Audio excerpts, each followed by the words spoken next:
Comment on utilise en fait un Oya? Je vais avoir ma petite plante à côté qui est déjà empotée. Je vais faire un petit trou, hop, un peu plus grand que la taille de l'Oya. Et en fait, je vais mettre l'Oya à peu près jusqu'au trait là qu'on a prédéfini. Hop, je l'entoure bien de terre et c'est tout simple. Il suffit ensuite d'ouvrir le bouchon, de le remplir, il faut bien viser. Et puis là, il suffit d'attendre simplement quelques jours pour que l'eau se diffuse tout autour. Les racines vont venir autour à terme et en fait, on remplit une fois par semaine à peu près notre Oya.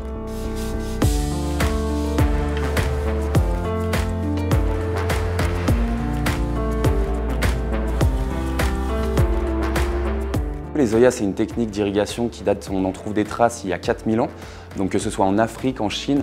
Donc l'histoire est assez floue, on ne sait pas vraiment d'où ça vient. Ça a été très peu utilisé dans nos contrées européennes parce que la problématique de l'eau n'est pas une problématique centrale, mais on y vient de plus en plus, donc c'est pour ça qu'on essaye de le réintroduire en Europe pour pouvoir économiser un maximum d'eau. En fait, l'Oya, il fonctionne. Mais comment, de façon technique et scientifique, on ne le sait pas vraiment. Et ça, c'est aussi un des buts pour WePod pour l'année prochaine, en 2021. On travaille actuellement avec un agronomiste pour faire nos premières expériences scientifiques sur l'Oya et savoir exactement à quelle efficacité il peut être pour quel type de plante, pour quel type de terre.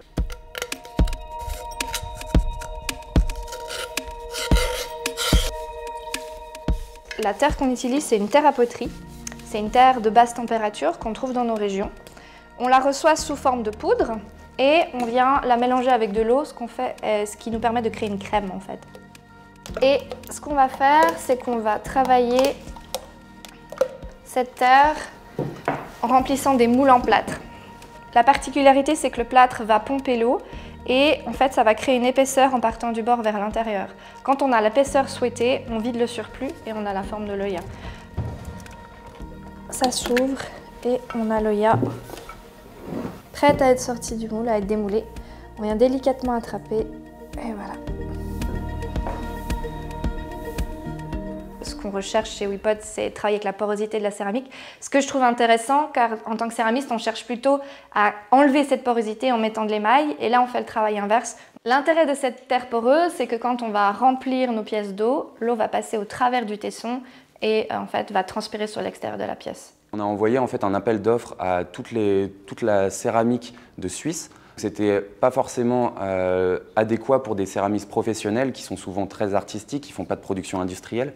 Et donc c'est pour ça qu'on s'est tourné vers les ateliers protégés pour avoir à la fois cet aspect social et puis aussi cet aspect pratique de pouvoir leur faire quelque chose qui les intègre à la société.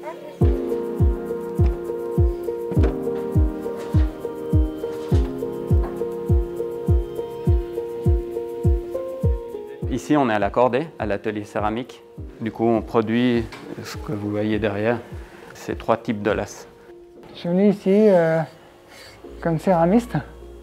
On m'a montré comment faire les moules. On m'a montré comment couler.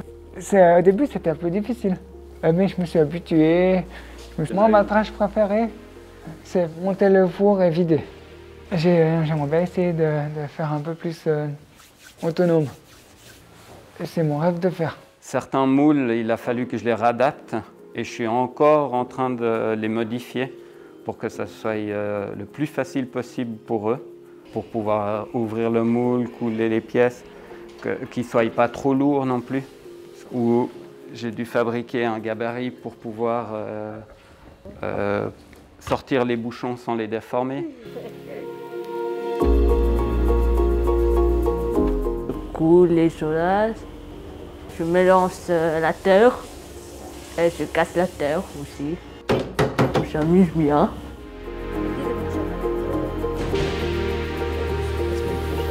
Le prochain produit qui va arriver, ça va dire qu'on a envie de lier les Oyas entre eux. Donc au lieu que tu aies une dizaine d'Oyas, que tu les remplis un par un, on les connecte entre eux avec un gros réservoir à côté. C'est un projet qui est encore en phase d'idée, mais qu'on veut vraiment développer dans le plus tard pour justement l'intégrer dans les milieux les plus arides et avoir un véritable impact écologique sur notre planète.